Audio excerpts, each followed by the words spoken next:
Hello friend आपण मैंने केमती अच्छा आज आम नुह गोटे मस्त बाड़िया डालमाटे करवा माछ पकईकी आपण चाहिए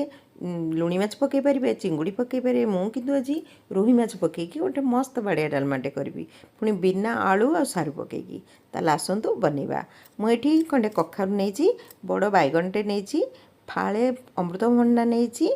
आते पोटल चार्टा नहीं लंबा लंबा कर बीन काटी नहीं गोटे टमाटो एठी मु गोटे कप फ्रोजेन ग्रीन मटर नहीं तड़का पाई मु 3टा पियाज काटी आउ एठी गोटे मुदा पूरा रसुण मु चोपा छड़ी देछि 4-5टा लंका कंचा लंका आउ खंडे अदा माछ को मु भल करी धोईकी तादरे लूण हलदी गोळीकी रखी देछि ग्राइंडर जार रे आमे अदा कंचा लंका आउ रसुण को पानी न देकी गोटे दरदरा पेस्ट बनै दबा देखंतु आमर पेस्ट बनीगला प्रेसर रे 3 ग्लास पानी दे दबा तापरे से आमे गोटे गिना डाली नबा डाली पकेला परे से अध चामच हल्दी गुंड आ कटा होइथिबा परिबा सब पके देबा अदा रसुण पेस्ट पके देबा ग्रीन मटर भी पके देबा स्वाद अनुसार लूण देकी ताको भल भाबरे गोळेकी गोटे सीटी आसीबा जाए छाड़ देबा गोटे रु अधिका सीटी देबेनी नले डालमा पूरा गोळ होई जिवो डालमा ठंडा हवा भितर आमे माछ को फ्राए करि नबा जदि मो रेसिपी आपण मानकु पसंद लागला ताहले प्लीज लाइक एंड सब्सक्राइब करने को भूलंतु नहीं देखो आम डालमा केमती मस्त भाव में सीझी बेसी घोल हैनी पूरा गोटा गोटा डाली अच्छी ताल आसतु तड़का लगेवा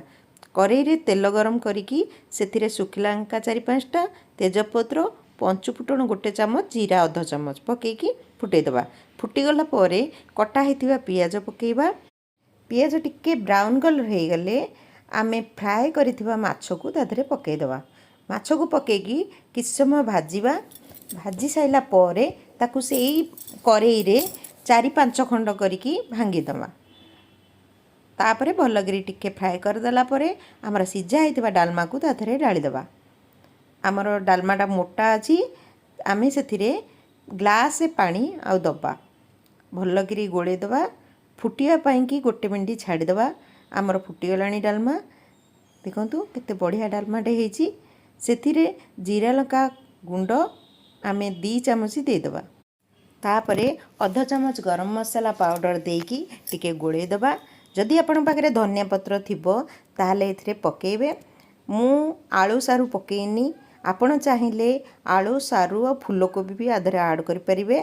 आपको गरम गरम भात और रोटी संगे सर्व करवा ये रेसिपी को आपण थरे बनातु देखिए घरे समस्ते पसंद करेंगे।